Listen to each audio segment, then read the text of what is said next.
And I think we can agree, the safety of children is utmost, right? Right. People can obviously make decisions based on what they think is best for their families. That doesn't mean that we'll all agree with those Totally agree. decisions, right? But shouldn't parents have that information? Oh, Shouldn't 100%. right? Well, and that's the thing. Like that's literally all I'm trying to raise But I think attention there's a on. difference. I mean, when science, overwhelmingly presents evidence that something is demonstrated to be true, But which right? evidence? So what are Well, you and that's relying the on? thing, Because I right? gave you very specific, and this is the thing. Yeah. It's not made up. It's not even science. It's the trial data from Yeah. Pfizer itself presenting data. Like I don't think there's a debate around that. And so I think at a minimum, basic minimum, pregnant women should have been made aware of that. That's all I'm calling for. Then go ahead, take as many as you want, but just make the pregnant woman aware Oh, that I there was mean, a much, but it was very high, the rate of miscarriage and stillbirths and all of that. Very high.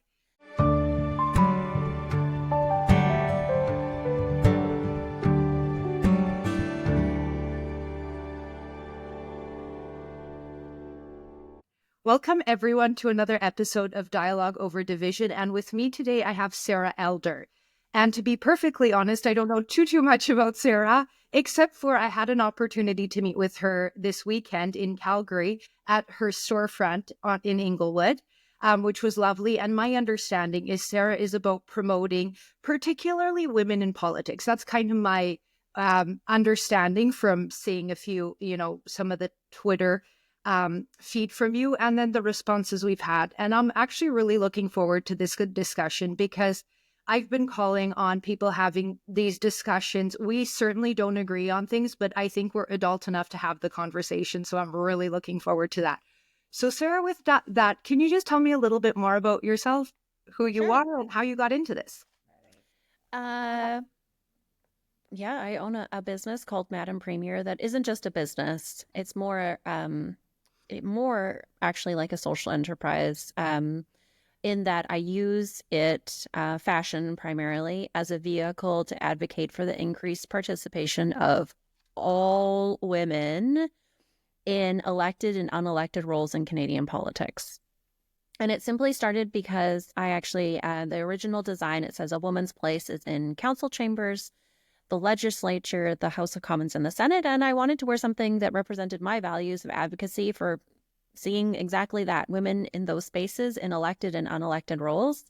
And that started in 2019. And then in 2020, I had the crazy idea that after the pandemic, at some point, I thought that people would be really interested in building community. And I was like, I should, you know, why don't I open a store that doubles as an event space? And so that's how the bricks and mortar aspect of Madame Premier came to be.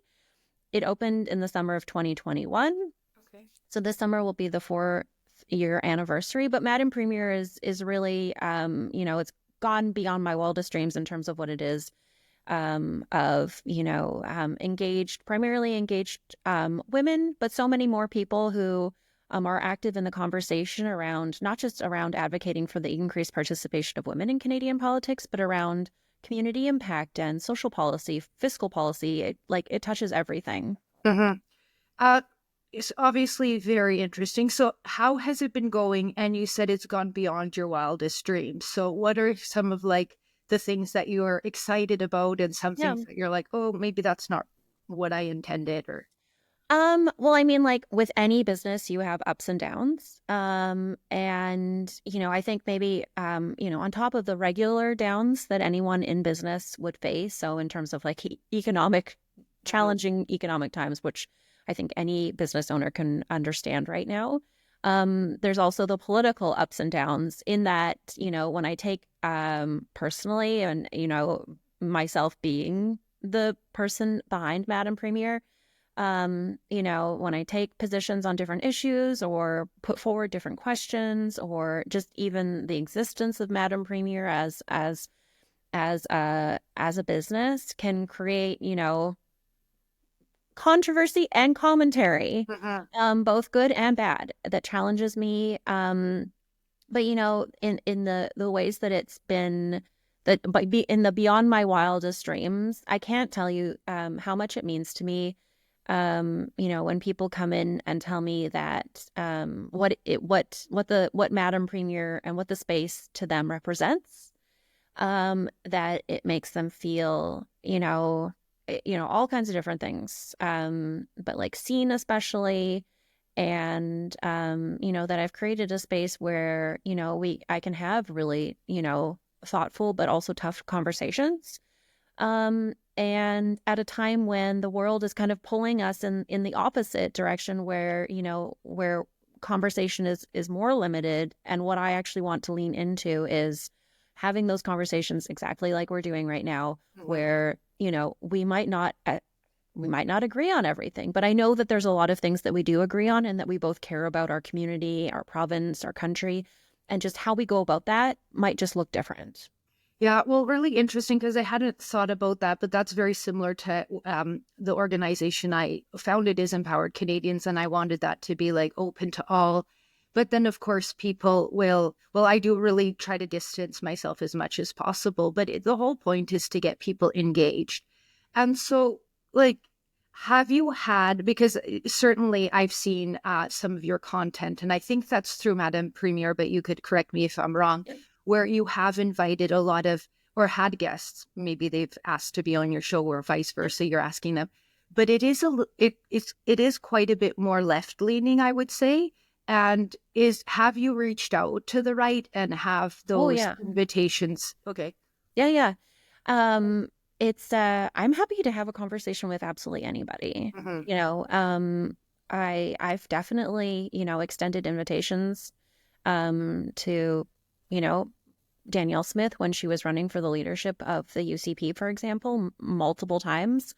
I would still love to have that conversation with her. It's more about actually who's willing to have conversations, Hmm. sometimes, because unfortunately I think what happens is, things get run through too many filters. And as a former political staffer, I can understand that, because you want to mitigate potential, difficult questions,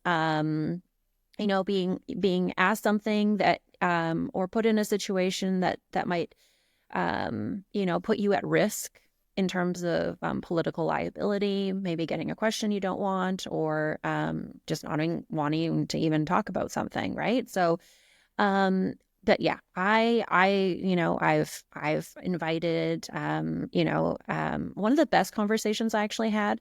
It was a couple of years ago now, but was with Melissa Lantsman, who Hmm. is now the deputy leader of the Federal Conservative Party. That conversation is still one of the best that I've ever had, because we were able to talk about things. Or there's a political strategist from BC, Allie Blades, who is a member of the Federal Conservative Party, and we did a debrief podcast episode after the federal conservative convention. And we talked about things that, to be honest, I'm having conversations that I wish more people would have, right? Yeah.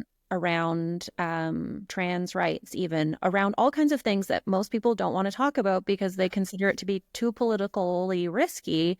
But these are the conversations that, moms are having, that parents are having, that, friends are having. I think we just need to have those conversations out in the open. Totally agree with you on that. So a few things. One is I helped organize a youth debate, and that was held at the UCP AGM.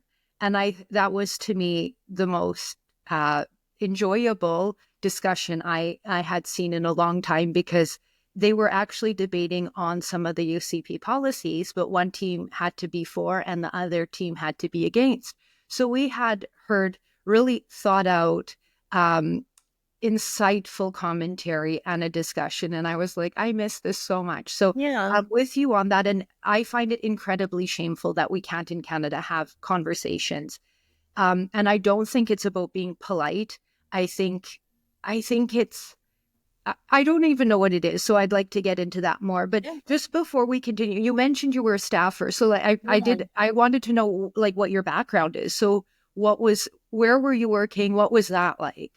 So, I'm a former BC Liberal, and before anyone has a heart attack in Alberta without understanding the context. So, what the BC Liberal Party used to be when I joined under Gordon Campbell was a coalition, actually, of federal Liberals and federal Conservatives. Um, and that was the way that vote coalition of those two forces united was, and I think really sound, for the most part, not everything, obviously, but some policies that really appealed to, an overwhelming amount of British Columbians that were more fiscally conservative and socially progressive. Mhm.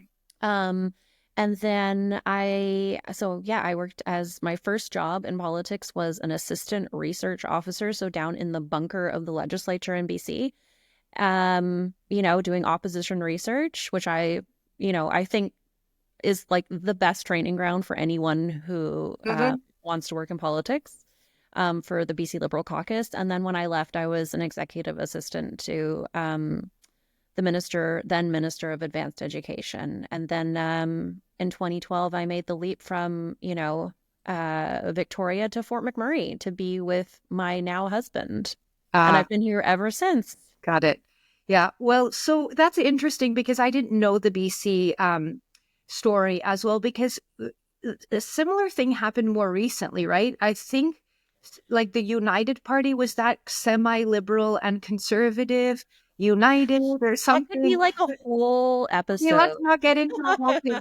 But what it does show me, and maybe let's talk about this, is I am so uncomfortable basically with the words conservative and liberal in Mhm. Canada right now. And you even had to preface your answer to Yeah. it.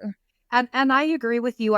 It's interesting how that conversation has gone and how parties are using those words still because I don't really think that what we knew identified as like let's go on a federal scale because it's a little bit Mhm. easier.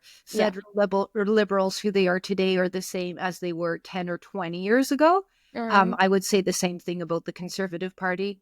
I think the NDP I think has remained pretty pretty Yeah, steady. I'd say I mean, there's the possibility always of maybe under a new leader, a new vision around. But, anyways, that's like, again, that's like a whole other episode. But for the most part, you're right. I think that they really lean into that labor union kind of worker focus. Mhm. Whereas I think you're right.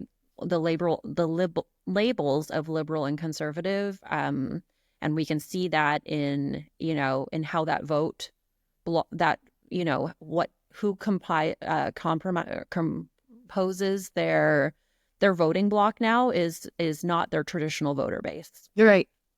Yeah, and well, let's talk about this point because I thought this was like just a very common sense item, and there was even like a legacy media story about this. But so I suggested, and I've done this before, is that people get engaged with all political parties. I was shocked to see that. I think it was in Alberta first. I noticed this because there was the NDP leadership race recently, and on the NDP membership form, it said if you're a party of any other party provincially or even federally, in the case Yeah. of the NDP, you can only have an NDP membership. And I'm like, well, that's quite silly. That doesn't really encourage civic involvement. Yeah. And then I noticed all the federal parties do that. I was just interested in now, like literally, we have an opportunity to vote who's going to be the leader and prime minister, and Mhm. it's restricted to only those people that have a liberal membership. And I thought that was silly to use just a phrase. It's not the law; it's just party rules. It's like Yeah. my party, and I think that goes to what we were just talking about is how I think it makes the parties a little bit more extreme in the end if you're not allowing diversity of views and opinions Yeah. to be heard. But that's my thought. What are Well, your I mean, I think it's really on the having never worked for, on the political party side right? of things, but my understanding is that, it's really up to the party operation, to, go through who's joining your political party. And I mean, it's up to them and to define and to decide, what meets the criterion for someone being a member of your political party. I think it's interesting and problematic at the same time that the federal liberals have made their party membership free. Mhm. And they have better, I think, defined the rules for voting in this current leadership race by saying that you must be a permanent resident or a Canadian citizen. But, Seems to make not everyone who joins a political party is doing it because they have the best intentions, right? totally agree. And that And means Canadian citizens who might, who actually support the other team, who are like, oh, yeah, I want to, try and do something, in this political sphere because it actually best suits my own political interest to cause some chaos. At the same time, foreign interference is very much a real problem in Canada, and something that we're not dealing with as well as I wish we were. So there's like a whole bunch of stuff at play there. But, I come from the lens that I think that, I want we have this in common. We both want more people to be engaged yeah. in our Canadian democracy and our systems, to be engaged as citizens. But that also creates a lot of people who've had a lot of different party memberships. So, you know, um, But is that wrong? Is that's the thing? no, I Like, don't think yeah, so. that's what I'm trying to get my head around. Like, I think it would be great to be a part of. And I think at one point I might have been because I didn't realize that there Yeah. were these silly rules. And I think that these rules are newer because I don't recall seeing these before. Yeah, they But I put out think if the one is federal doing liberals just put out specific rules for this leadership contest, I think it, because they had to do something to address the possibility of foreign interference, especially after, I haven't had a chance to look at it. I heard it's almost like 900 pages, the report that was just released this week on foreign interference. good. But we do have a lot of gaps in our society, in our Canadian society, around, how we are vulnerable to that. But I'm like you, and I also think, if I had stayed in BC, well, up until the party that I, worked for, loved, and, you know, gave a lot of my time and best efforts to collapsed. Um, I would have been, probably a member up until very recently. But since living in Alberta, I have had all kinds of party hats. Yeah. And, I don't think that's the line of attack that we can go after people on nowadays. I don't think of it as a weakness. I just think of it as, someone who cares and is engaged. Yeah. Well, and I think like it's really unfortunate what happened with Christy Clark, and I think that's a great example. Yeah. She was advocating for who she thought would be the best leader for the Conservative Party, whether or not she's part of the party or not. But like, if she had ambitions of being the Liberal leader, which she didn't announce until much later, it would make sense that she has a say as a Canadian or as, a potential opposition to that person to have a say. And I don't know why, like, I don't know who gave her that advice or whether that was just on the spot. Yeah. And you would have been around that time with Christy Clark or not. And Up until anyway, I just thought 2012. that was strange. And we were Yeah. like, instead of suggesting, oh, that's wonderful, like, good, you're involved in another political party and like having your voice heard, then it turned into shame. Well, I think on whatever political party you belong to, there are always going to be some people who want to administer some kind of purity test, right? So, Sure. and you can hear it in different ways. Like, I've been a member of this party my entire life. And good for you. I'm so happy for you. That you have, unfalteringly known your political allegiance, and, I'm happy for you. There are a lot of other people who maybe go back and forth on the political spectrum at different Or grow times, up. or grow up, Yeah. or, have, change their thinking changes. And I think that should be celebrated. I Yes. think it's regrettable that, A, how she answered the question, but also B, that, it was like a setup as kind of that we even have to think of that as something that someone needs to explain, Yeah. right? Instead of just being something that, is encouraged, actually. Very much agree. Yeah. I just thought that was unfortunate, all of it. And then anyway, but And she would have been a I great know. I would have thought, been a great contender in the leadership race. And as we are seeing things play out, she would have been, I think, really, really great. yeah, it really, I'd be interested to hear your thoughts too, because there's only so much I could pay attention to the liberal race, but Yeah. it's not what I expected. I don't think anybody really feels like they don't. Well, I think it's looking more like a Carney coronation, Yeah, from what I see. And so, I want every leadership race to be really, really actually hard. I don't want it yeah, to be easy for agreed. anybody, Yeah, especially because in the context of this specific job, they're not only running to be the next leader of the federal Liberal Party, but for however long that job yeah, may last, either one day or I don't know, no one knows, that person will get the title of prime minister, and I think that should be the hardest job you can get. right. What are your thoughts with how, I didn't mean to ask these specific, but Yeah. with what's going on with Freeland and how like everyone that she worked with just went, Carney.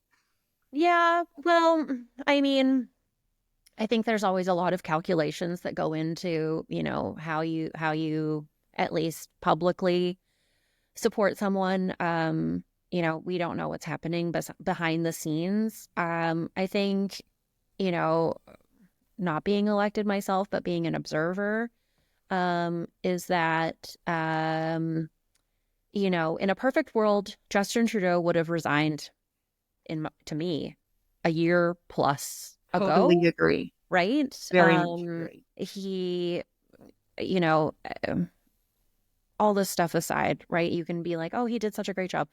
He should have, the writing was Doing on the that now. wall, the timing, Canadians, we wanted a change, Yeah. well over a year ago, if not Yeah. more, right? Yeah. And so it was him sticking around for so long, that has really set up this really incredibly difficult situation that is, not at all actually in the interests of Canadian society, Right. whether you vote liberal or not, Yeah. because of what's happening in the States. But, um, I think a large factor, from my observations is, who is the best person to just get us through this period of time, right? And this person coming from the outside, They is the come most from the arm's outside. length, right? I Kind don't of. know. That's the thing. I think he's from the inside. They say, Well, I don't disagree. okay. I agree with you. Okay. I don't think he is the outsider necessarily, that he's being portrayed as. But, you know, Well, I think just by saying he's an outsider and then all the ministers supporting him, it's like, it's kind of telling that this should have happened a long time ago. Like, that's yeah, the thing. Like, you're kind of showing your hand by what you're doing here. And that was one thing I did see Chrystia Freeland say recently is she really wants to give it back to the grassroots. yeah. She said we shouldn't be, the Liberal Party should never be in this position again. So I appreciated that, but like that needed to be said a Oh, long time ago. I completely agree. Um, what I see, especially as someone who advocates for women in politics, is that none Yeah. of this would have happened. Justin Trudeau could still possibly be doing exactly what he was doing, if Chrystia Freeland hadn't resigned as deputy prime minister, and the minister of finance. The status quo could have very well been maintained, but she was the one who was willing to, take herself out of the most privileged political environment in Canada, and say, like, you know what, this just can't continue.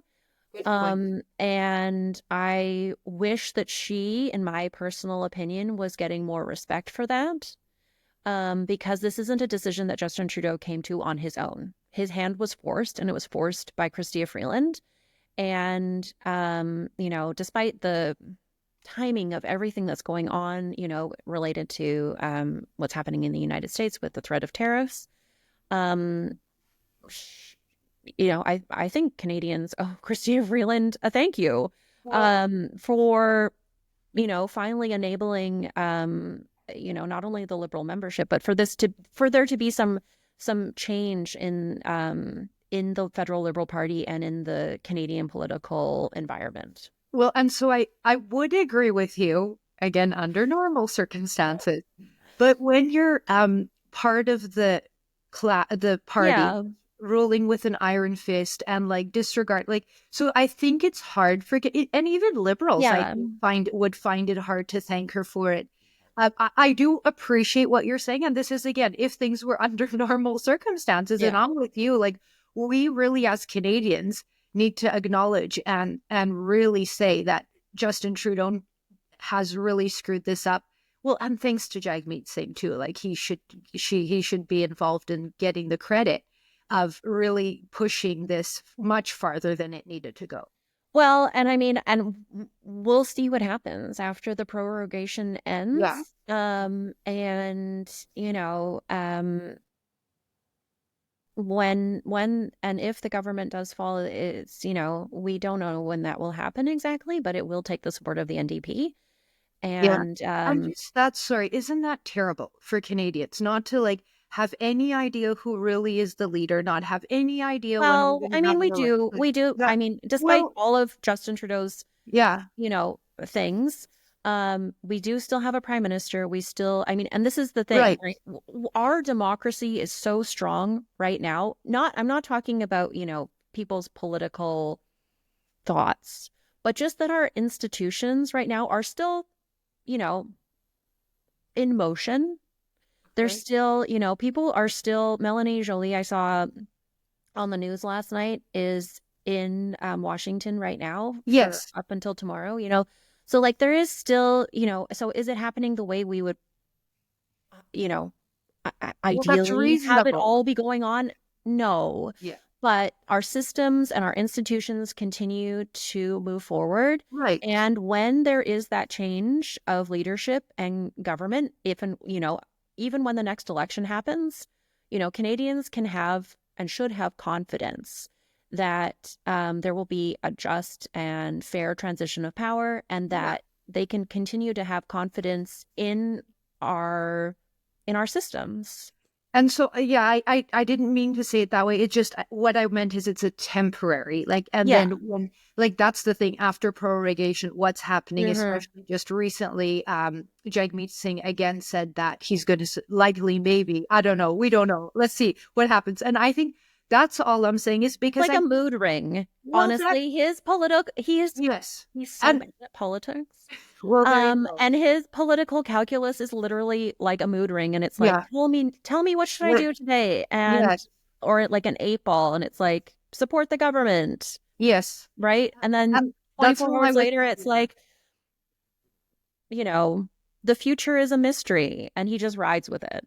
Yeah, and that's all I was trying to say too. Like, it's interesting in like the United States has it's literally 2 years of campaigning, basically, which I think is excessive. But then in Canada, you get 3 weeks, so it's like, and you don't know when it's going to happen, so it seems a little too reactive. That's the other thing. So, and I think and this is what I wanted to say earlier, is I think people get fatigued. Like they're like, Oh, okay, what's 100%. happening now? Okay, yeah, we're going to have an election. Oh Let's no, talk he's not about resigning. the Oh people no. of Ontario right now who are now in day 2 of a provincial election. Is it already happening? Yes, it started yesterday. Well, see, I didn't even, I knew he made the announcement, and then I'm like, oh, I wonder when that's going to happen. See, Yeah. I think that's silly. I think that's incredibly, it doesn't encourage civic engagement. It doesn't build public trust. It Well, doesn't, well, and so like, and let, what, that's the game of politics and the yeah, game of political opportunism, right? In the same way that, someone might be looking at their yeah, mood ring and being like, what do yeah. I do today? Politicians will call elections when it suits them staying in power, right? And Because that they have happens that to opportunity. every political party of every partisan political stripe. But that happens because the opportunity is available given our Well, system. Like in yes. other, like the United States, you can't just call an election because your Yeah. polls are good. So that's what is like the differentiating. Yeah. So Totally agree. It could be better. I did want to go back to what you were saying before. I don't know how or where it was talking. Oh, mitigating questions. We were talking. You were talking about that is why people weren't coming on, and this is one of the reasons. Like, I'm just all about having conversations, but people, I think, are afraid to do it, especially in leadership positions or Oh yeah. elected officials. And I think that that's on us too, as Canadians and parties, because they turned it into a shame and cancel game. And Yeah. I think that is so wrong. Like, I think we should allow people to make a statement, screw up, Mhm. either learn for it or double down, whatever. But we shouldn't be shaming and canceling people for like one misstep and then why are we getting the like level of elected officials that we've been talking about? Probably has something to do with that. Like, who wants to be held to an impossible standard? And that's something I'm Yeah. so tired of because it doesn't exist. And so I want people to say the wrong things. I want people Yeah. to be unsophisticated and not be shamed. But that's all we're seeing. And I don't like that. I don't agree with it. Yeah, and There's I mean, anyone can go back and listen to any of the podcasts that I've done with people who I don't agree with. I don't think, to the best of my knowledge or recollection, as someone who lives in their head, I would be personally mortified about making some trying, intent in with intent of making someone feel bad about something. Um, and if I've ever done that, I would try to make sure I didn't do that going forward. uh-huh. I am anti-cancel culture. Okay. Full stop. Yes. I'm anti-cancel culture. I will say, um, you know, um, I do have some red lines in terms of, things that I think are so untouchable. For example, being, a Nazi, for example. And I would hope everyone would be like, wow, yeah, you know what? I Funny agree you with could say that. right. There are some things that I don't agree with and Yeah. would never agree with. But for the most part, I'm more of an F around find out kind of person, right? Anyone is obviously free and able to have whatever views that they want. That doesn't mean that what you say is without consequence, Yeah, right? totally agree. And there's law, Um, and you could exactly. lose your Whether it's like job. breaking the Or law or harming someone or saying something that would put you in legal jeopardy. We all have to take those things into consideration. Even, friends, just people on the street, right? How we behave and how we interact in society determines how we are then treated ourselves. yeah, But I want politics to be a place, especially as what I like to call a Spice Girls millennial, mhm, just because that sounds a little bit better than geriatric millennial, is that, I'm part of a generation that, grew up overwhelmingly their lives without the internet, thank goodness. mhm. But then did start living their lives on the internet, and people have said things and done things. And, we need to give people grace in terms of because like chances are most people wouldn't go back and do the same thing, right? And so we need to give people the opportunity to explain how they've grown, where they are, how they went on that journey. And then in the context of elections, we all get to decide at the ballot box Right. if we believe them or not. And if we want to give them a second chance, that's up to us as individuals. That's my favorite way for us to sort out these problems is actually using democracy as a tool. Totally. So lots to talk about there. And so, first question is, do you think that elected officials and citizens should or shouldn't be kind of held to the same standard on this? Um, let's have a conversation free pass if you screw up. Or do you think that elected Yeah, officials? Yeah. no, I think Okay. because I mean, who knows? I mean, there are definitely people in our society who, from very early on in their lives, grow up thinking that they want to be prime minister one day, right? But most people don't Uh-huh. grow up thinking that they want to be in politics. So I think, they're not necessarily going through life with that lens. And so, that same grace needs to be extended to everyone. Yeah, totally with you on that. So a couple examples, because I think that's helpful. You mentioned the word Nazi, and I don't think you're going to get many people disagreeing I with you. hope not. Well, and that's why I laughed. Yeah.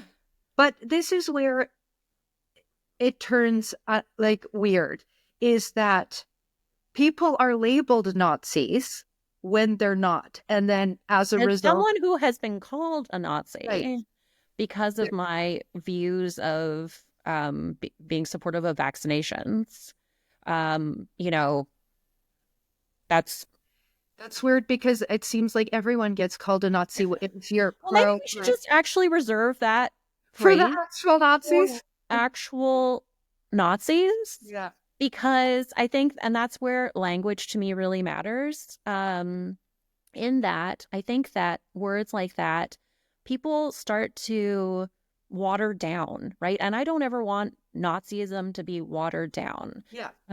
because of the But horrors of the Holocaust. So, like, let's we need to leave that. agree.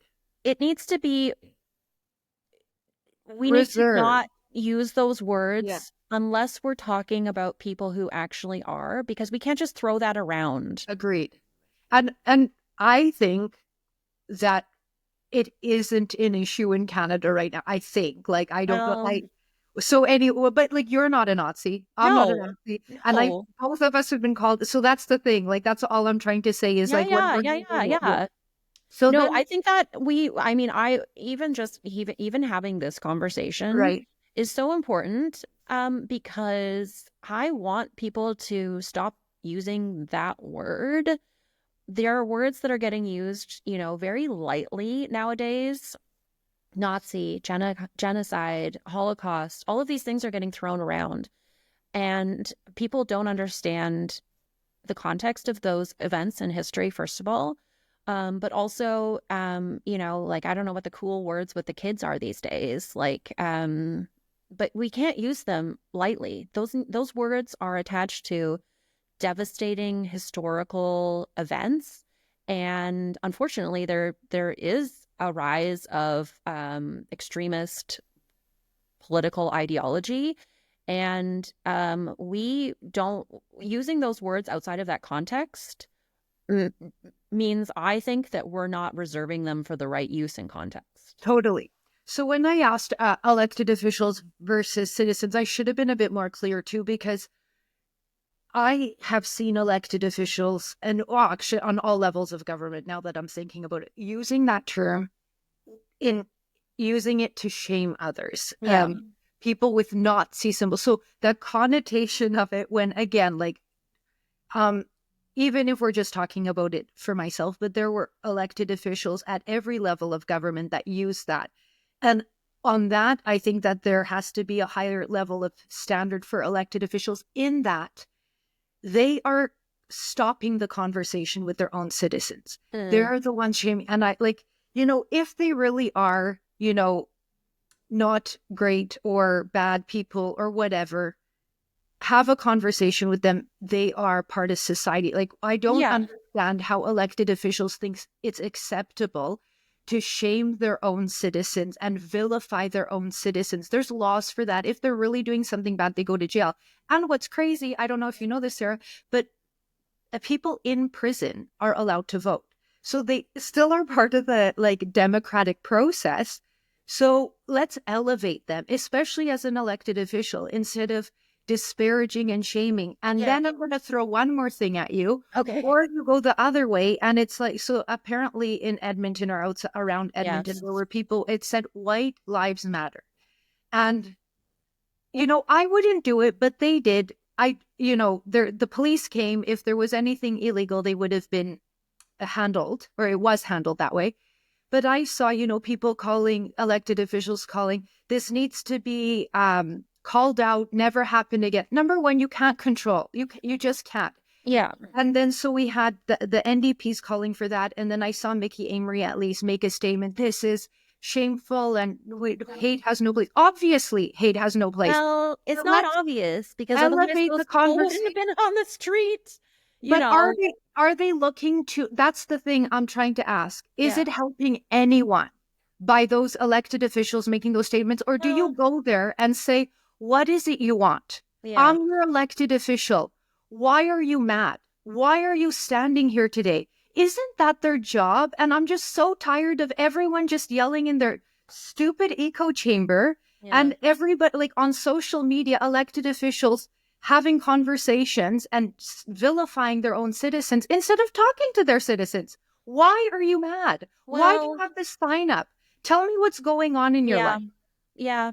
Sorry, And I'm a little bit passionate I about can that. tell. I love it. I love that we're having this conversation. I actually consider this a failure of our education system because I think if our education system Reconnect to Canada, my book. did, you know, did what I hope it Yeah. will in terms of educating about the peoples of the horrors of the past, right? Okay. Yeah. Of the evil of the Holocaust, um, that people wouldn't be on the side of the street saying those things. I think that's part of the problem is that we haven't done a good enough job in teaching people about the death of 6 million Jews at the hands of Nazi Germany. That people can deny that they think it's So all I of that kind do of think stuff. that's I think that's a happening though. failure of our education Yeah. system. I do think that it does need to be condemned. Those Totally. But that's also I think a signal to government that there's some work to do. Yes. And what are we not doing so that our citizens understand the horrors of the past? Why, a sign that says that is like, what are you doing with your time? But so this Like, is where I go home and spend some time with your kids, right. So right? I Like, don't think that was what they were saying though. So like where were they saying that any of those things? Like I thought you were going to say it's a failure of the educational system in civic engagement and just elevating the conversation. But to go to say that, they are disparaging what was happening or not believing it. And I'll give you the best example I could give you. mm, Some of these people are the ones that are saying, there's problems here. We need to control immigration. And they're being called Nazis, people that actually went through the horrors and lived through it. Their families lived through it. So that's the disconnect. I don't agree. Because then when we're overshooting, you're actually, again, vilifying the very people that are raising a concern. So well, I don't think I, St. Albert was that. So I I think think that's if a those step three further. men in St. Albert wanted to have a thoughtful discussion about immigration reform, there's a better way to do it. I agree. So I Right? Like, on that I agree, Sarah. And yeah. that's where I'm saying the responsibility at some point has to be on elected officials to call Well, to have a conversation. I don't think the responsibility only falls on elected officials. I think it Then falls who? on us as members of communities, of families, of our To have a country. discussion or vilify it. Well, I don't think, I mean, it's hard to have to go up to someone who, might, be doing something really inappropriate, like But what are making, they doing standing there? well, I That's the mean, thing. Like, did but they? they weren't just standing there. They were holding What? signs. And to one report, I said that there might have also been a flag, right? So, like, What flag? Right. that's not how you have a conversation. And as someone, I mean, this really touches me. I don't have any family connection to it, but I lived for a year as in Germany as a youth exchange student as a teenager. I've visited a concentration camp. I have had the horror that lives with me to this day of walking in a room that was designed to look like a shower. That is just not, you know, And people live through it. So I'm with you, but I like we can't just say somebody is That's what they're looking for. Because I don't think we could, and exactly what you said, we have to reserve it for the very serious conversation. Yeah. If I you want don't to know have a what flight conversation they had. around immigration reform, Yeah. write your MP or even go and hold a sign with your face uncovered that says, immigration reform now. Okay. And so this is where I'm again pushing back, is because a lot of people have tried, and a lot of people are unsophisticated. And so we're just going to keep going around in I circles mean, with I you could everyone I could say that I'm, squirrels. I'm unsophisticated in a lot of ways too. I'm only the third person on my dad's side of the family to ever have a university education. My And I mom, don't mean no, unsophisticated to but have you a know what I mean? first. Like unsophisticated how, right? I don't think that no And matter what your level of sophistication, whether it's, who said Gucci right to your or MP? George from Walmart or, grade 12 or a GED or whatever, That's not what I mean at whatever all. your place in life, you should know that anything regarding symbols of the Third Reich and Okay. the horrors of the Holocaust are just strictly off limits. Okay. And that's like, let's just agree on that. Nazi stuff bad. Yes. Somebody has a sign Yes. and it's not Nazi. Let's forget about it because Yeah. that's off the table completely. Um, but they're just not good. Like when I said unsophisticated, is I said they're standing with a sign. Yeah. Like let's even say reform now because it's a lot easier. Yeah. Instead, if they were a little bit more sophisticated, possibly, like you said, they could be writing to their MP. They might be writing to their city councilor because people don't understand the different levels of government. So Whatever that's one. level of government. And the other thing that, like, again, I'm going back to elected officials because that's one thing. If elected officials were having more open houses, discussions, town halls, they Yeah. could invite these people in to have that discussion. But what I've seen in the last 10 years is there's a it's closed. And I think this goes back to what we were talking about earlier, is if you say one thing, you're Yeah. done. Well, You say the wrong thing. And so then everyone's hesitant to talk. And then like well, you I think said, there's also a difference between okay. someone, even, take whatever issue you want. Like, marshmallows shouldn't be covered in chocolate or pineapple belongs on pizza, which I firmly disagree with. Mhm. Um, you know, make that, tell me that without your face being covered. Okay, so I'm with you again on that. And then so let's have that like why can't an elected official say, take off your mask, let's have a discussion. Yeah. Clearly you have something that you want to talk about, you want to express something. Instead, like I just am tired of it that it's like, I mean, oh, what do you think uh, I mean, so you said Mickey Amory issued a statement condemning the actions. Like, yes, what do and you wish saying you had seen from the UCP? let's have like both NDP, UCP, I don't know, maybe this is like totally like sit down and who is your MP? Have a discussion with your MP or your MLA. Yeah. That's the way to address it, I think, at this stage, because it's just we're in our echo chambers, shaming and blaming everyone, and we're not moving forward. We're just Well, going in I circles. think my concern too is Yeah. that, you know, where do words escalate to actions, right? And so, yesterday, was the 8th anniversary of that really horrific, shooting in a Quebec mosque.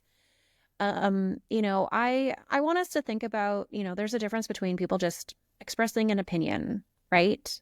But then taking it a level further. And I think this goes back to maybe, hopefully, we're on the same page with this, in terms of education and conversation and societal norms, where, and I think personally, a very significant unaddressed mental health crisis. Yeah.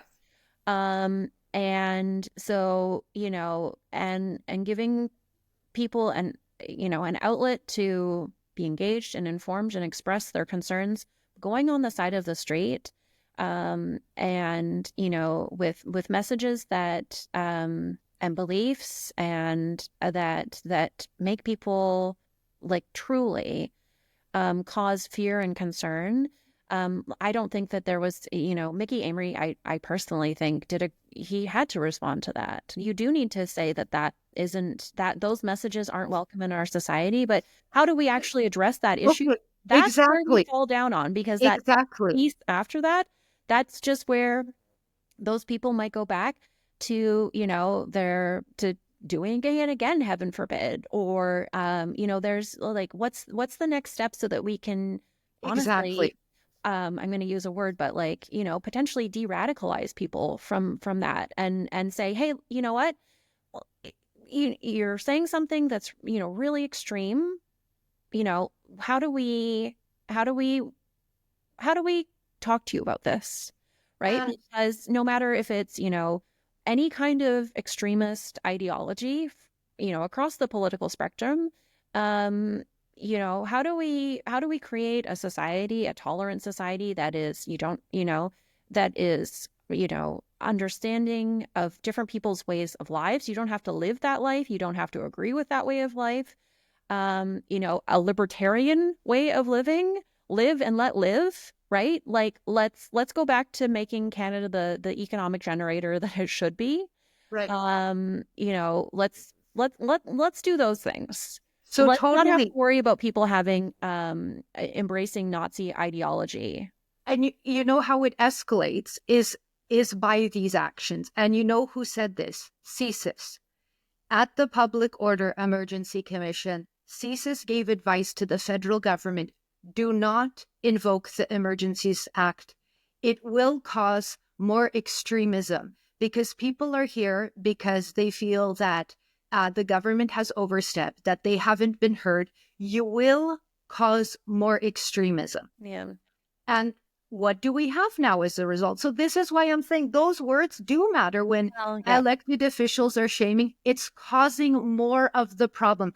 Then it's exactly, you can make that statement, fine, whatever, so people feel safe. But then what are you doing in action? Well, Exactly what you yeah. said. Well, It's and I words think hindsight and is it's always action. 2020, right? And if Yeah. I think, I would hope a majority of us, if we could go back in time to, the height of the pandemic, when some of those decisions were being made, and, just experiencing it as a community member, I think we all wish we had known more, right? And we could all maybe hopefully go back and make more thoughtful decisions, especially because of where we are now as a society, right? And how consequential I think that was in terms of actually dividing people. Yeah. And I find that to be I find it to be a tragedy of our society and of our time, because I want people to find and build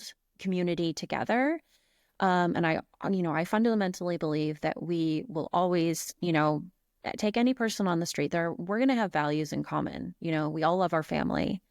Yeah. Um, you know, Maybe we don't always wish that person was in our family, but they're in our family. We're building whatever it is we're building for ourselves, for our children, and for the next generation, Right. right? It's around a difference of policy, maybe, in how we get there. But hindsight is 2020, and the divisions that we saw in our society, were there other ways to address some of the things that happened in the pandemic? I think we can all say there were, but at the moment, those were the decisions that were being made, unfortunately. And I think now what I want our politicians to be doing is to be addressing those gaps, Yeah. and Yeah. even actually saying, you know what, in at that time, I thought that was the best decision. Yeah. I don't, I can't say that I would have done the same thing anymore. And I'm really sorry about that. I actually think politicians should say sorry, not from a place of shame, but from a place of, you know what, I would have done that differently now. And I'm really sorry that it harmed you in that way. Totally agree with you on all of this. So with COVID, I like 100%. When it started, I was like, oh, yay, we're going to be talking about health and how to, like, as a community, come together. And there was such a beautiful opportunity to, like you said, come together and grow. And instead, it was divide and conquer, shame, disparage, cancel.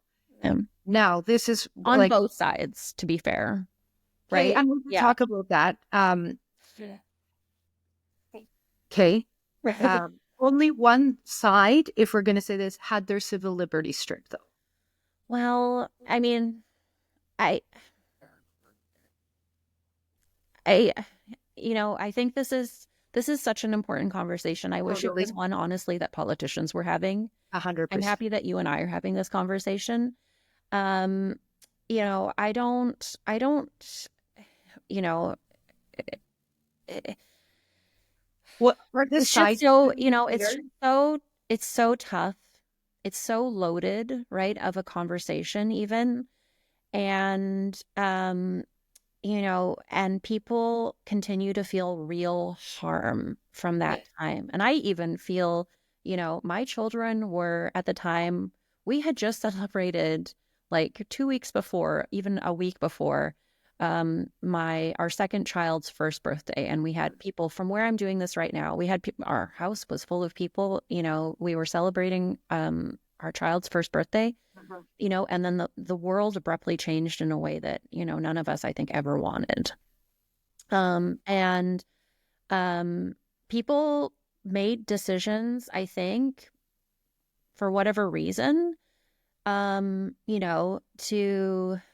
initially to protect themselves and our families. I think there was a time at the start of the pandemic when we did come together, right? Mhm.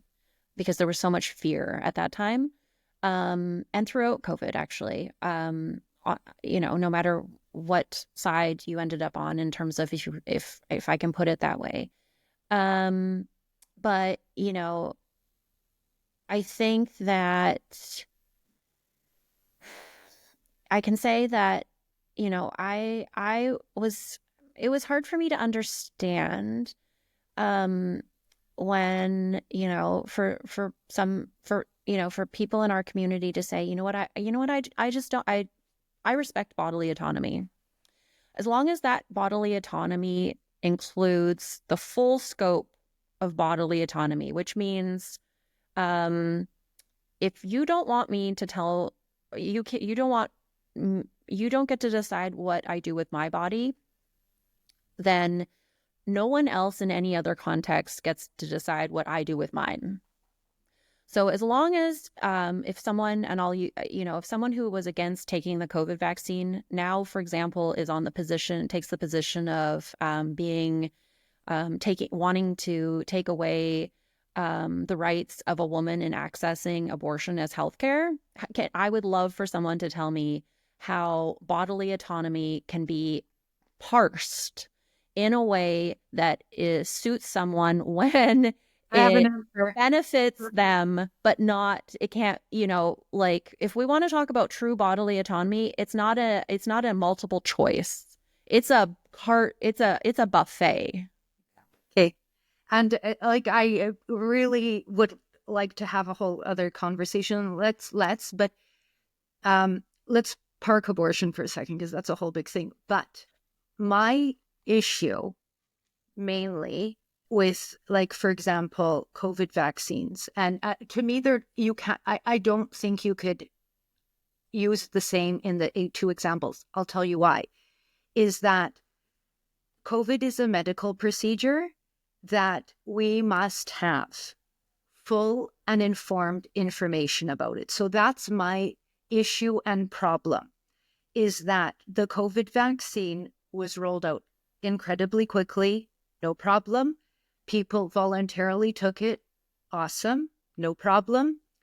And then where people were expressing concerns, and I'm talking about medical professionals and scientists, they were disparaged, censored.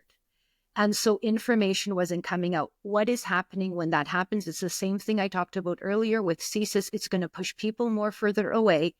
All of that information should have been available for the public. So how does anyone in the world, or let's just talk about Canada, make an informed decision on the COVID vaccine when all of the information wasn't given to them? So just on an informed consent basis, Uh, I don't think anybody in Canada, and this is incredibly, not harsh to say, but I think it is the truth, and it needs to be said, is they weren't fully informed. So that's number one. You need to have all the information. And where I would like, and we could have that whole conversation again now or another time, but that's then. we still see that today. And that's the place that I am not understanding why this is still happening. Why is the medical profession not open enough to have the conversation when people are actually harmed? Mm. Uh, I Well, don't I think understand the that. harm has to be extended, to um, in the framing that my children, for example, and so many people's children were too young. We had to wait for them to even be eligible Okay. to receive a vaccine. I also want to say, just as a disclaimer, that if anyone's listening to this and thinks that that this is licensed to target, let's say, me because of my positions on this, I would ask you not to. Just Likewise. right, like we're having a conversation, and in you know, um, good for you, That's not for hurtful. me. That's the approach that I hope you take to Yeah, this. no, and I appreciate that. So let me just ask you to you like a child is not old enough. So what was Yeah. the So concern? What was your concern? so that, Yeah. I had hoped that our community would realize, for example, that in order to protect people, including society's most vulnerable, our children and the elderly, that that vaccines do create, there is something real called herd immunity, and that in order for, I don't like thinking of us as cattle or livestock, but in terms of there have to be enough of us that take something in order to by virtue of prevent to as much as possible something, the negative consequences of whatever it is you're trying to prevent. So this um is the first time I I have a hard time understanding why people wouldn't want to protect children in our community, babies, even pregnant mothers, from getting a virus that is known to cause really significant illness and prevent death. so this is I'm really glad we're having this conversation because I think I haven't heard somebody say I don't understand why we're not looking to take care of children and pregnant women. I have heard that argument a lot with the elderly, and on that, the elderly do have compromised immune systems generally, and I understand that. Um, Children, so you had a fear that children would have the COVID, and then there would be detrimental Well, I mean, impact in the same leading with way the that, vaccine. elderly people can have compromised immune systems, as, because of their age or, pre-existing illnesses, babies are literally defenseless in life. They rely on us, and I'm speaking as a mother, for literally everything in Right, terms of, sustenance, shelter. but We, not we do immunity. everything we can Oh, as parents to okay. protect our children and make sure that they have everything, and, that they grow up to be healthy and strong and intelligent and thoughtful and all of those kinds of things. Vaccines enable that. Okay. So this is the thing. I don't know if you're aware of Pfizer's own data, where they were showing that pregnant women and children actually were worse off from the COVID vaccine than from COVID itself in the studies. They purposely, in the Pfizer study, didn't take pregnant women because they were concerned, but some women became pregnant during the study. Mm. And recently, in this task force that came out, the COVID pandemic task force, it had that data from Pfizer, which was known in 2020. I actually cross examined the federal government expert on reproduction. I questioned her exactly on that. The other thing that the Pfizer trial data actually showed was it was again worse for children, the vaccine, its own vaccine. This is their own information.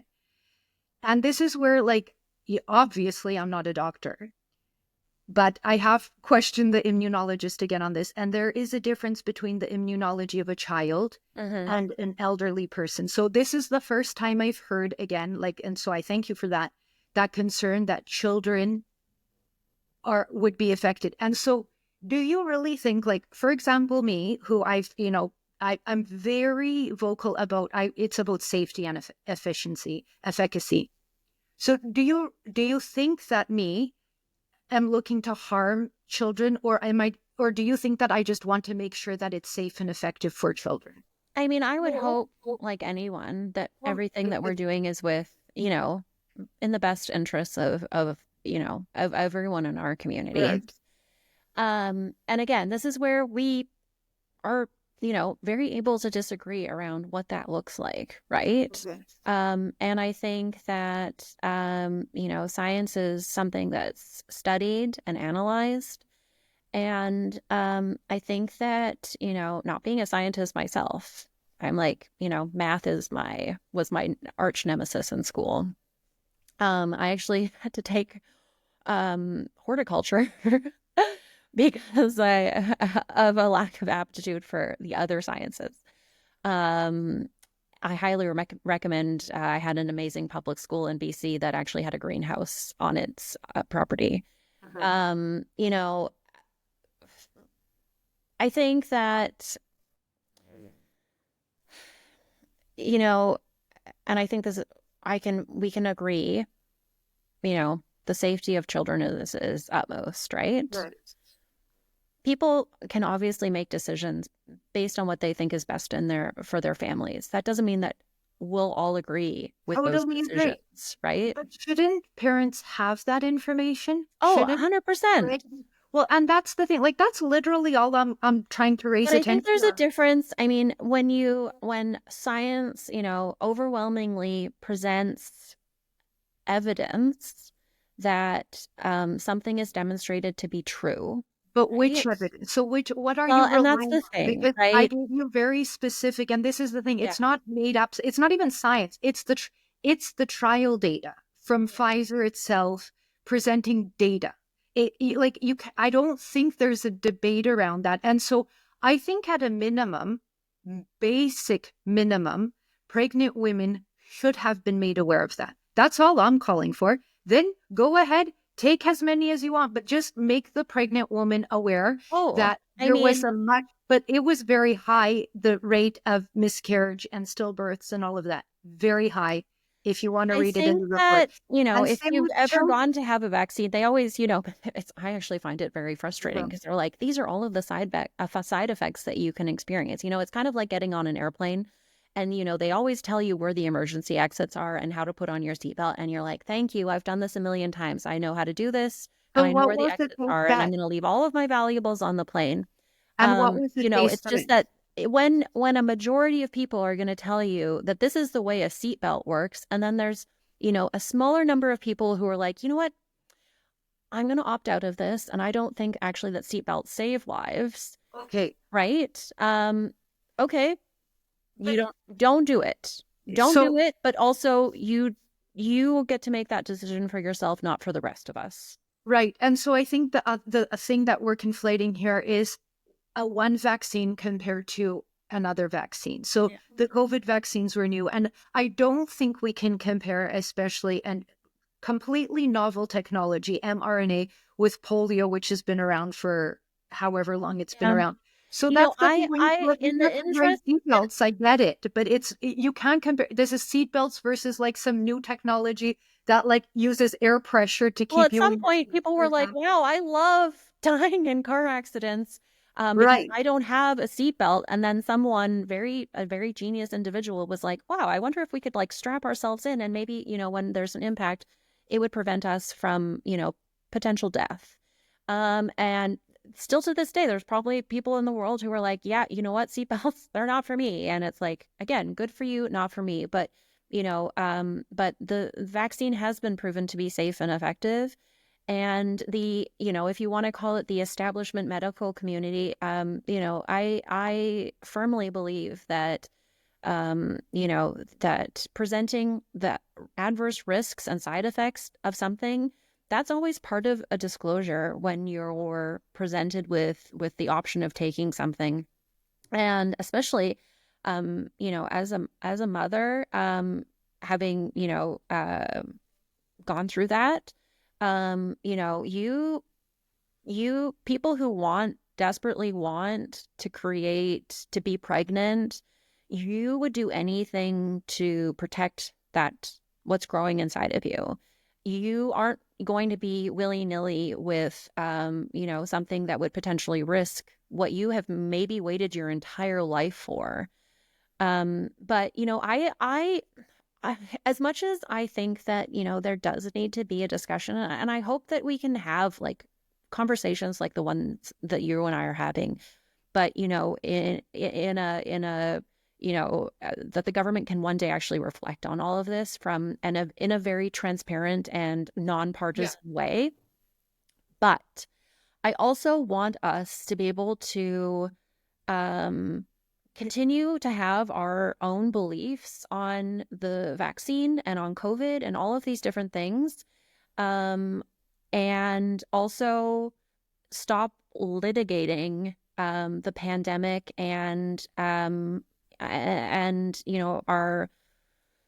the things attached to it. Like, we I want us to be able to move on. And if we continue, I think, to live as a society in dividing ourselves around vaccinated versus unvaccinated, you're on the side of, whatever side it may be, and however you want to phrase it, we will continue to sow those divides in our Yeah. country.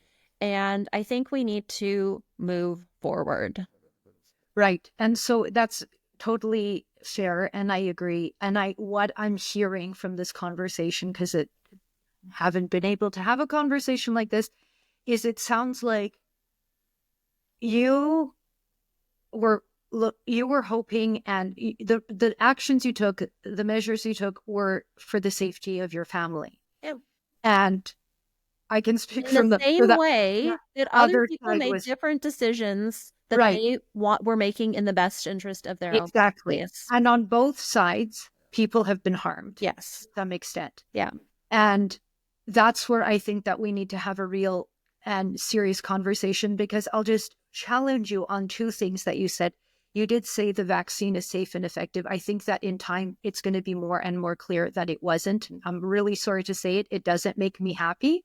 I think you're aware I mentioned to you that I represent vaccine injured individual. I think how vaccine injured individuals have been treated by society, and particularly the medical profession, has been really appalling, in that they're even called anti-vaxxers, which doesn't even make any common sense. And I can just tell you that and this is all public on the Rath and Company website, is that on her informed consent, it didn't say that she would, there's a possibility of Bell's palsy.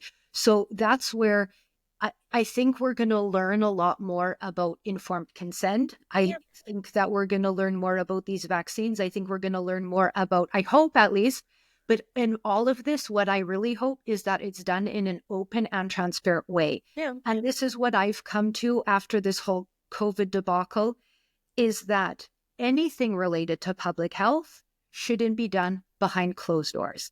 Everything needs to be done in the public sphere, in the open, so that we as adults can make decisions for ourselves and have those discussions in an open format, because Well, doing it behind I closed doors I is not agree. I normal. agree, especially because, as much as I wish, I mean, I hope it's a universal feeling that I wish that we never experience another pandemic in our lives. And I hope that my children never experience another global pandemic in their lives, and their children's children and their children's children. I hope we're able to prevent that from happening in history ever again. Something else that I wish, the government was doing was around having those conversations, right? Around, if we're ever in this position again, establishing those protocols, having, conversations even like the one we're having right now, so that people, who did have mistrust in something that someone was saying, so that we can, if heaven forbid we're ever in that position again, that we can do things better and differently, and we can bring people along and create that trust. And instead of having it eroded, instead of having people be fearful of different things happening, there was already enough fear in COVID, right? We didn't need it to be sown in any way. Yeah. And so talking preventively, from a prevention standpoint in terms of, you know, policies and procedures. You know, I don't want there to be mistrust in our communities, right? Around um, vaccines, masking, science, informed evidence-based decision making around, you know, people doing what was best for their families, for their children, for pregnant women, for the elderly, for people with compromised immune systems. I hope that we've learned lessons about what to do and what not to do going forward. Yeah. That if we're ever in that situation again, which I hope we never are. Yeah. Well, I I think haven't. I would like 3 years of my, you know, I'd like to have that time back, right, with yeah. my friends and my family, with my children, and you know that's gone, and that makes me, you know, I try not to live in that place, but it Yeah. does make me sad when I think about it. Well, it's fun because I'm always the forever optimist, but I suspect we'll have a pandemic again. Maybe fingers crossed, not in my Well, lifetime. you But know, you said you went 3 generations down, so so I don't want another pandemic. There are so many other threats that we've, you know, in terms agreed. of Yeah, you're right. There water, could be food, E. coli, listeria, you know, So food production. There are so many things that I wish we were talking about in yeah. terms of, you know, keeping each other safe. Like no one should ever, like what happened in the States, go to McDonald's, eat contaminated onions, and then, you know, no longer be, you know, and then die, Okay, right? I haven't heard that one, thankfully. So I'm with you on that 100%. Like whether or not we have the pandemic aside, but how do we move from here? And maybe I'll give you a little bit more of a tidbit too. Is that I think that that is why some people on the other side, and I hate using those words too, is they were calling for better procedures. There were a lot of preventative ways, a lot of better ways to manage and mitigate, and that was dismissed and censored. So that's number one. But whatever, let's park that. I think we can't do better if we don't have these conversations. So 100%. that's my problem right now too. Like that task force COVID thing from the Alberta government came out on Friday, and then it's like, disparage it, censor it, stop it, let's not talk. We already know this. We can't talk about this. This is terrible. Like, I don't think that's the best response from the medical community. We have to have these conversations. If it's totally misinformed, let's talk about what it is that's not correct. Yeah. Let's move forward because we can't just keep going. Like, this is just circles. I I feel like think we're. I think also though there has to be some acceptance, and I'll just say this as a blanket Yeah. statement. When something is established to be fact, there has to be a willingness to accept that. Okay, which Right? fact? So if the vaccine Yeah. is safe and effective, are people Which I going very much dispute, have a lawsuit on it. So but I but don't you think know, that's a like at a certain point, we do have to, you know, because right now I think in the world, if you go up to some, there are some people who genuinely believe that the earth is flat. And, you know, despite everything else, and I actually saw there was this man who paid for this person who believed that the earth was flat and took him on this very expensive trip to prove him otherwise. And he did. He saw that the earth is not flat. He saw that it's round. Mhm. And, you know, at a certain point, well, you know, it's not about whether something is true or not. It's where it's actually, I think we've moved past that in some ways. It's what you feel and what you think. It's not even about whether it's true or not, right? And so having conversations around that are not fact based, but around thoughts and feelings, that's a whole other game. Yeah, but are you saying that all the facts are known right now? Like, so that's what you I said mean, I it could ask was the same gonna. question of you, Sure, right? but yeah, ask me what is it that you're asking? Like Because if I I was want. if the science proves that vaccines are safe and effective, which I believe they are, So let's and the just break science, it down. would you would you accept that? Okay, obviously, but what is your question? COVID-19 mRNA vaccines are safe and effective, and you're saying that, and when is that science going to be available, do you think? Is it now I mean, I think already? it already is. In years? Yeah, okay. Yeah. So that's where And I mean, You, we're you going to do, have different views on yeah.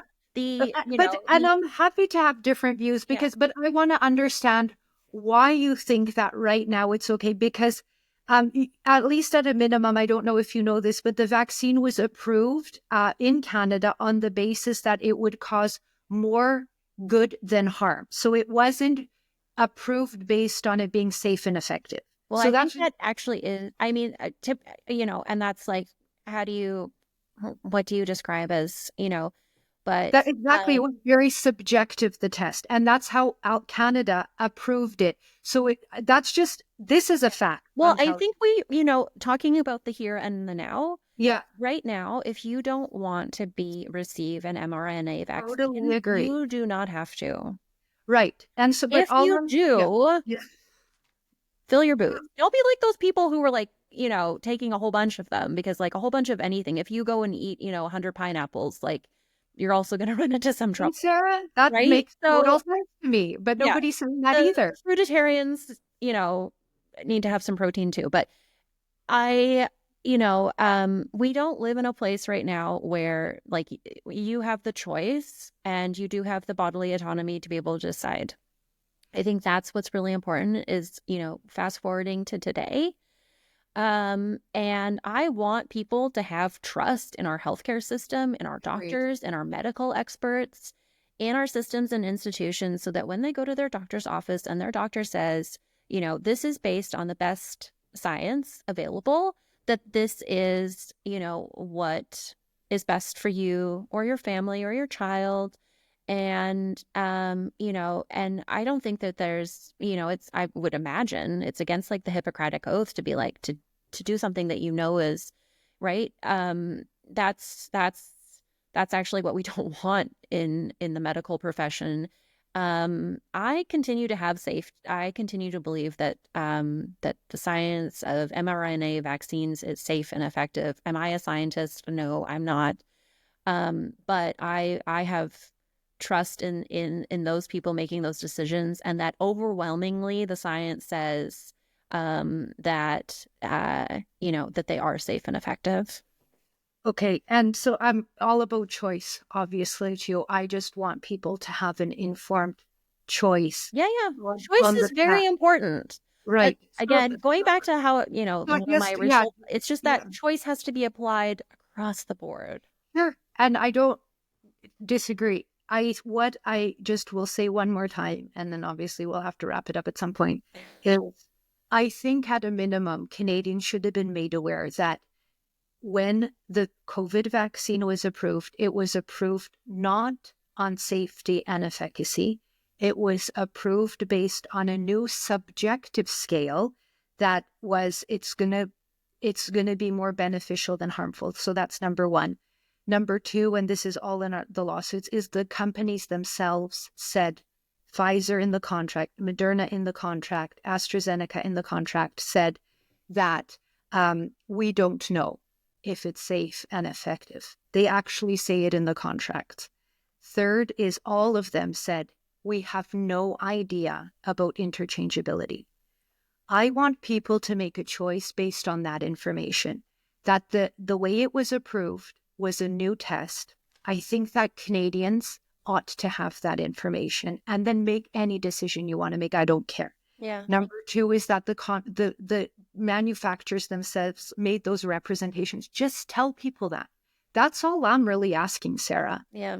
Then you go and take 1 million vaccines, take them all. I'm happy for you. Well, back to And the so pineapple analogy, exactly, I'm any with you. I too think much it's of so, anything but is again, I'm not the doctor. I'm not the one injecting. If that's where they're at, and like, nobody's having that conversation, yeah. Sarah. Like, how much is too much? Nobody's Well, having and that. I think a lot of it is because um there's been so much like people are attacked because of, I their advocacy, back to shaming cancel. Yeah. right? I think that I think, if take the vaccine, don't take the vaccine. Um, you know, that's where we're at now as a society. again, as a mom, I can honestly tell you that I just want people to make decisions that are not only in the best interests of themselves, but hopefully with the lens of our entire community, right? Because even this morning when I dropped my children off at school, we all make sure that they, or hopefully, that they get out of the car safely, that we've packed them a nutritious lunch, Yeah. that, they've got a warm jacket, they've got, gloves on their hands, that they've got clean clothes to wear, hopefully, that they've got a full tummy. All of those different things go into creating a safe and supportive environment so that our most precious people in our lives can learn, play, love, make friends, be engaged. I that's how I go through my life, is Yeah. thinking about not only my own children, but I want that for everyone's children. Yeah. And I hope that everyone wants that too, even if it means that we don't have the same views, for example, right? But that ultimately the safety of the smallest people in our lives is the most top priority. That is what I want. And I can tell you that's what I want too. So 100% I want it. And just as I'm talking to you and I gave you that information, I expect the public health authorities and medical professionals to be allowing parents to make that decision knowing the They are. They information. can, right? They can. You They don't have can. to opt into even the regular immunization schedule. But that being said, just No, like but if you just go out again, onto the the street with a information I sign gave you. that says, that champions Nazi ideology, there are risks, when to also, not participating in things like that, not only to yourself, but to the broader community. And I think that's really unfortunate, because, one individual decision, made with what I will describe generously as the best of intentions, can also have greater repercussions on our society as a whole. And I relish the opportunity to have conversations with anyone around how we can make the best decisions to keep all of us safe, no matter the circumstances. Yeah. And well, I think that the keyword is conversations. And Yeah. this basically goes back to somewhere where we started is I don't Yes. think we could keep shaming and canceling people. And like you said, you're Yeah. not a fan of cancel culture. And on that 100%, I think we agree. Having these conversations is the only way we're going to move forward and make it safer. As And long as we can move forward, right? I think that's really the key for me. As long as there's we can. only one way forward. We can't go back. Well, I mean, some people really like I living, guess if you mean mentally or like time that no fun-wise. longer exist, right? Yeah. I want us to move forward. So, relitigating things that, as long as it, keeps moving us forward, I'm okay with that. Okay. And so when you're saying relitigate, because I literally am You litigating, are but a litigator yeah, and I am but not. litigating for harms that have been Yeah. caused. So that's There, like I yeah. said, Yeah. that's where I actually find it the most sad is people have been harmed financially, physically, emotionally, Yeah. whatever. Well, I mean, And to be fair, yeah, yeah. I don't think there is actually anyone who escaped Oh, who let totally it, agree. right? Yeah, We have all been harmed in some agreed. way.